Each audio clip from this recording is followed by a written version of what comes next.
Fuel Your Craft is back! God damn, literally just looking through. Fuel Your Craft, this is episode 15, which was 26th of July 2020. For those of you that don't know who I am, I'm Elliot Wise. I'm an entrepreneur, and we started documenting my journey over 4 years ago on YouTube. As we came out of lockdown, Limitless was born, the mentorship that I have now, and blew up. And through one thing or another, the Fuel Your Craft stopped. This little dude, Hugo, wasn't even around back then, so he's a new addition to the family. My other son, Morgan, is at nursery today. I've been asking, what the hell is going on in your life, Elliot? So, without further ado, Fuel Your Craft is back. I'm gonna be diving in behind the scenes of what we're doing, what businesses I'm working on, what goes on in my life.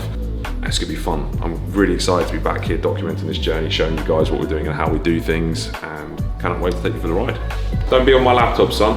He's learning. He's learning. Next in line. Take over. Someone's got to take over the empire. But no, what's happened is we built a really good foundation up until obviously lockdown 3 years ago when this all kind of kicked off. And since then, what I've been doing has been quite, I won't say boring, but if you were thinking about building a house, we've been laying the foundation. There's been a lot of behind the laptop, there's been a lot of team building. Now we're at the point where things are absolutely exploding again. We've got the house sorted, there's more focus on where we're going and what we're doing. There's massive pieces being moved at the moment. And now is the time to document it, and it's gonna get seriously fun. Also guys, if you wanna see anything, if you've got any questions about how I do things, like time management, relationships, family, handling multiple businesses at the same time, confidence, whatever it may be, just drop me a message, comment, throw me a DM, and I'll always help and try and put it in the videos as well, because these are gonna keep rolling out. And the life start again today. Fuel Your Craft is what we used to call them, so how's it go? The last one we filmed was 3 years ago. Taken on a new mentee that's doing training schools anyway. I've actually got 2. Yeah. So I'm actually doing a lot more of that now. We've done a few in the past. So we're out now with Dan. He's come over, like I said, we're doing basically our furniture company, Morgan Hugo, donning the lovely t-shirt with, has been working behind the scenes with some high net wealth clients, and we're now pushing it. We've partnered up with some other big furniture companies, well, wardrobes and things like that. And because of that, we need more content. So, we always need more content. Dan's gonna do he's actually got some beds to build today, haven't you? Yeah. What are you building? Floor to ceiling headboard. Floor to ceiling headboards. We're gonna get some close-ups, promo for Instagram, maybe a bit of YouTube, gives us some stuff for the website, because like I say, a lot of stuff we've been doing has been behind the scenes. So Jake's gonna do you're gonna do some creative. That's Mark's has just arrived as well, my COO, so we've got some stuff to discuss, and then Jake's wrapped up, he can dive back in. Are you free next week? What for? We need to chat to Paul. Spag we can spag to Paul. Monday's booked in the morning, so what I'm trying to do at the moment is I'm blocking calls either morning or afternoon. So what I'll do is on Tuesday I've got my calls booked in the afternoon, so I've got like a monk mode block. Potentially 1 PM would be good. So what I'm doing is I have to do a lot of calls, and as a result of that, whack calls throughout the day sporadically, it will completely throw you off any serious level like focus. What I tend to do is, depending on how the week falls, I will have my assistant block the days or the calls so they're either in the afternoon or the morning, and then I'll have like a whole half a day. If you're jumping in and out of your tasks to do calls, it's going to absolutely massively hit your productivity without a doubt, because you are completely going off of that thought process of what it is that you're trying to do. The lads want some monsters, so we're going to quickly hit the garage and go see. Dan, do you want a monster? I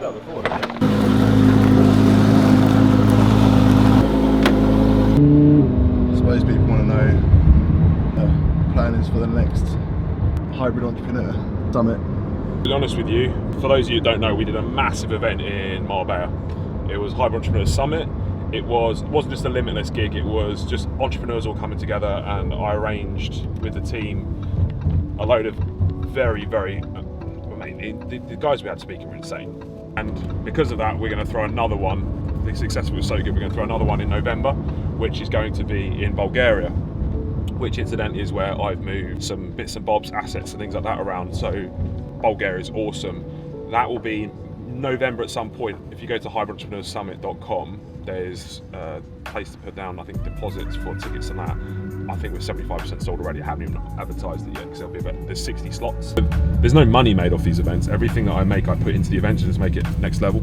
That's the key with this, is giving as much value to people that come as humanly possible. One big thing that I've noticed with events is that a lot of people go to just get value from the speakers, which all while being great, it works better if you actually a ton of value from the people visiting as well. The great thing about Marbella was everyone in the crowd bought their own value. They were all entrepreneurs of their own right. So everyone to the left and right of you was actually giving you value too, which then in turn got exponentially more value because you're there for 2 weeks, for 2 days, and everyone just planting you full of value. People were signing up clients from people that were there, from people they were intermingling with, creating new networking opportunities, building out their businesses, and then obviously got access to the speakers too, which was just obviously a massive bonus.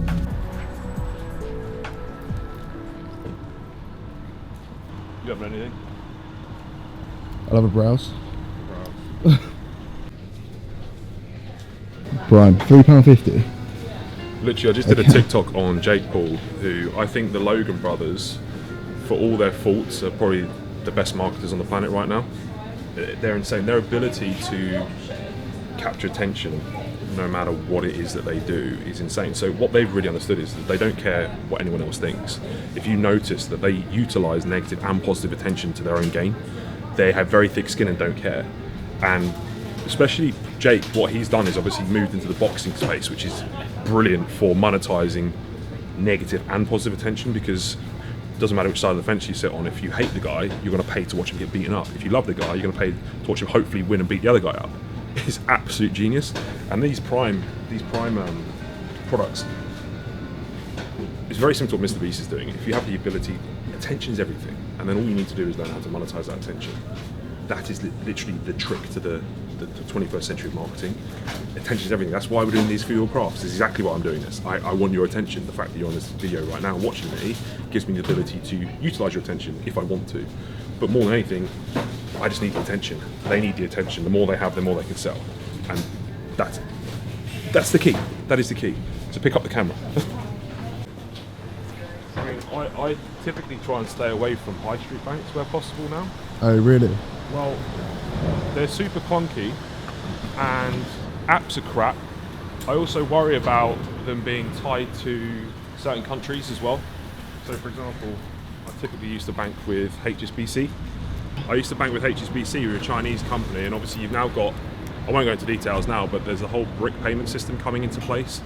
Don't know how that's going to affect the high street banks. It's more of like yes, the internet banks aren't necessarily been around as long, but they're more flexible in terms of from what I've seen, moving them, closing them, moving money, opening them, general banking. I'm very much, and I have a lot of banks now just because I'm very worried about all the banking system. I don't know which banks are going to work, what's going to happen in the next 5 years. So the only thing I can really focus on doing is diversifying myself as much as possible, making sure I'm not putting all my eggs in one basket. So I have a lot of fucking cards, a lot of different bank accounts in different countries, and I'm spreading my risk as much as possible. I don't have to pivot my entire day up there around that call. If I the Wednesday, it's partly our benefit as well because we get behind the scenes for the aesthetic stuff and obviously the core stuff.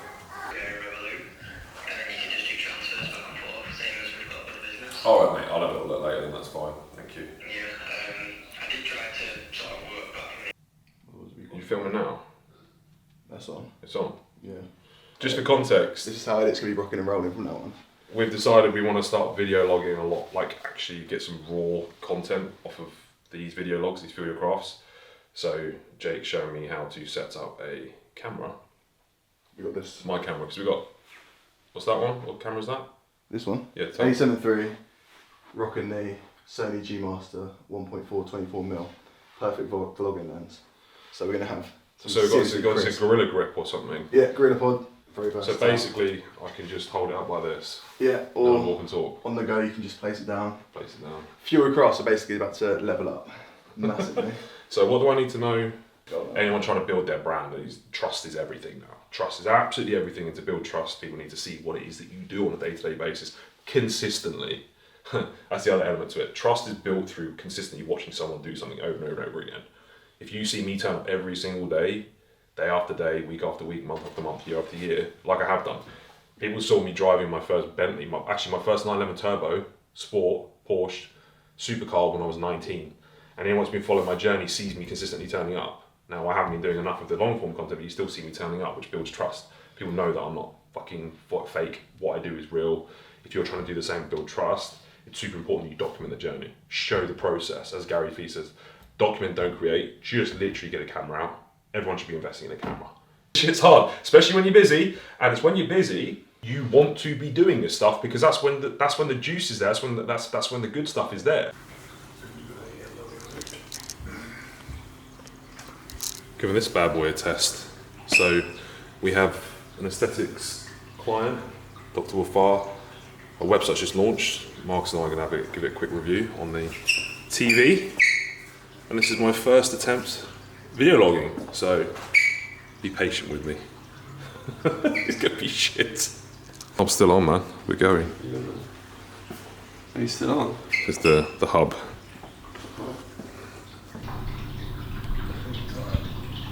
I think the one thing that we might need to do though is Yeah, fine. Yeah, it's because on your laptop. What about appointment? Is that what that goes through to WhatsApp? it's good. My internet's slow, so yeah, that's good. That is good. Is that a Chrome extension? It is, yeah. I normally just load it on my phone. Yeah, it's a Chrome extension and you can change the device. Oh, awesome. View it through as well. We obviously mentor her as well. We've started doing the website, so this is like the first draft of the live site that's basically just gone live. 80% there, I would say.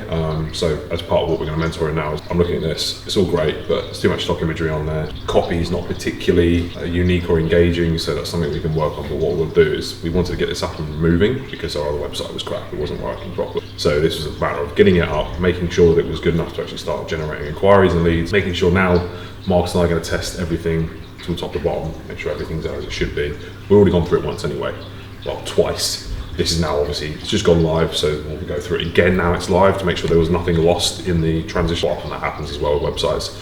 It'll look absolutely fine before you point the domain name to the new site. Sometimes things break. So far so good, and then what we'll do is make some more notes going forward with getting her to adjust the copy, maybe some things on the website to make sure that it's hunky-dory.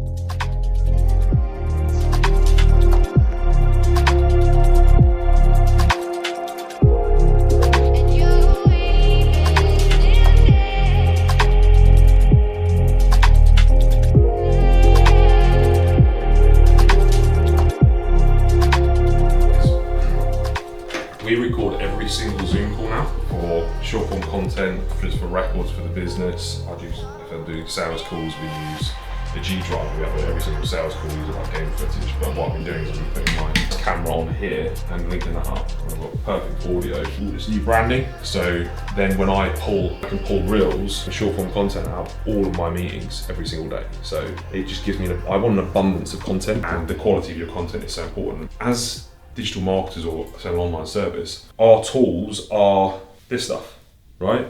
So we don't have to invest in hammers, fucking power tools, this, that and the other. All we need to have is good quality audio, visuals and edits. For every 1,000 people that I see on a Zoom call, to be fair, I haven't actually seen someone with a better setup with me, with clearer quality audio. It hasn't cost me a lot. So it's the little things, it's the only extra mile that makes a big difference in terms of actually standing out to your competitors. So I'm going to jump on with love now. Good. Everything is organized. I'm ready to start. So Okay. I'm home.